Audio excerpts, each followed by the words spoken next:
Welcome to the garden. Today I'm going to show you how to take rosemary cuttings and root them in water to grow a giant rosemary plant. So this massive plant here started off as a cutting about this size, and it's grown into this behemoth of a rosemary plant. This is probably the largest one I have.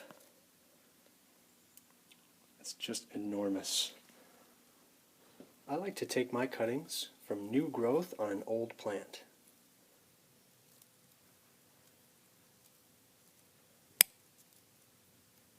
You want about 4 to 6 inch cuttings, and then we're going to strip the bottom leaves. Really easy to pull them off really quick, or if you want to be very gentle, you can pull up on the leaves, and that'll prevent the bark from stripping down. Then it's just a matter of setting them down in some water, and in a couple weeks they'll start to grow roots. You'll get a couple of little roots at first, then in about a month you'll get a whole nice set of roots, and this is ready to transplant.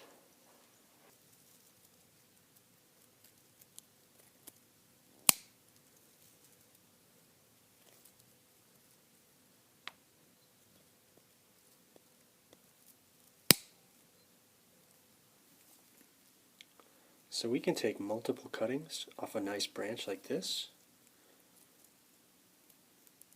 We can cut the top. We've got one there. And then we can use same length, maybe 4 to 5 inches, and do a cutting further down. You don't need any crowns to take your cuttings. Just want to strip that. Some people will tell you need to scrape the bark to allow more water to be uptaken, but I've found that that's an unnecessary step. But all these beautiful leaves can then be used in the kitchen, or you could dry them and then you can use them whenever you need. So I've got my normal potting mix here, and I've added some perlite and a little bit of sand just to improve the drainage slightly. We want a really nice free draining mix because rosemary are a Mediterranean plant, so they do like to stay dry. And then we give them a good drink, completely saturate that soil, and then let them dry out again before watering. But it's really easy to plant these once they have these roots. Just a beautiful set of roots on this one. Just want those roots below the soil. And then we're going to keep this in a really, really bright spot. You want to give this as much sun as possible. You can use the water that they were rooting in, and then give them a good drink, and then let them dry out. But pretty soon, a plant this size will grow up into a plant this size. Should happen pretty quickly. And I've got this one in terracotta, which is a really nice choice. It allows the soil to breathe and dry out really quickly. And you want to think about your basins. Something like this rack is fine for the terracotta because any moisture that condenses through the terracotta will actually evaporate and dry.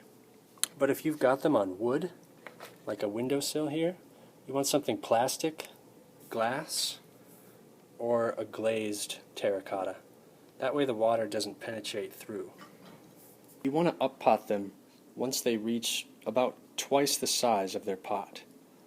So these ones can go a little bit further, but this one is just about ready to transplant. This plant is overdue for a transplant. You can see that the pot is about the size of my hand, so we'll just measure 1, 2, so it's actually about 4 times the size of the container it's growing in. But it's actually doing okay, so much so that it's flowering. We've got these little light purple, sort of violet looking flowers.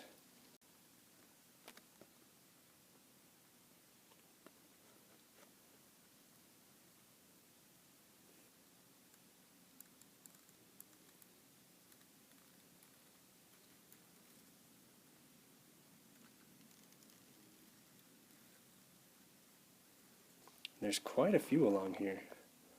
I've got some old flowers that have dried, and I think these are now little seed pods.